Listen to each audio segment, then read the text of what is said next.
Имплементацијата на реформската агенда како дел од планот за раст оди бавно. Согласни се од невладиниот сектор, кој изнесоа низа забелешки на панел дискусијата реформскиот пат кон Европската унија. Од Институтот за европски политики велат дека државите од регионот како Црна Гора и Албанија предничат, а нашата земја по година и половина има исполнето само 30% од планот за раст. Најкритично е во делот за човекови прави и енергетика.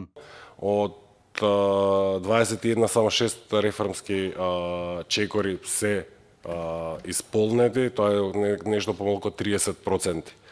Со тоа се ослободени само 25 од 85 милиони кои што се на располагање за овој период. Од Министерството за правда велат дека се работи на планот за раст, но потребни се дополнителни ресурси за поефикасна, но и побрза реализација. Исто така значаен фактор е кадровската поставеност, потребните финансиски средства кои што навистина се неопходни за исполнување на овие чекори. Во собраниската сала на панел дискусијата преовладуваа представници од невладиниот сектор, кои патија забелешки за немањето интерес на пратениците да дебатираат за Берлинскиот процес и реформската агенда од планот за раст. Од овој состанок заклучуваме на некој начин дека интересот за следењето на правењето на овие реформи го немаме во самото собрание.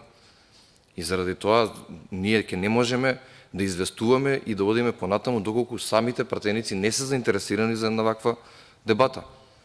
Овие се клучни настани каде што ние од невладиниот сектор, кој што гледам дека нема доста, ќе можеме да разговараме со вас како пратеници и ќе можеме да ги согледуваме проблемите, за да ние од невладиниот сектор исто така помагаме во советување, предлагање на реформи и така натаму. Ние сме заинтересирани, ова е сепак, не би сакал да звучи како оправдување, но сепак е почеток на функционирање на една нова меѓупарламентарна група за следење на Берлинскиот процес и да бидам искрен, не е преголем бројот на наши колеги кои што го имаат абсолвирано и самиот Берлински процес и неговата содржина. Преку планот за раст земјава треба поефикасно и побрзо да ги постигне европските стандарди, уште пред да стане членка во Европската унија, односно согласени закони за поквалитетен живот, поефикасни услуги, чиста животна средина и дигитална трансформација.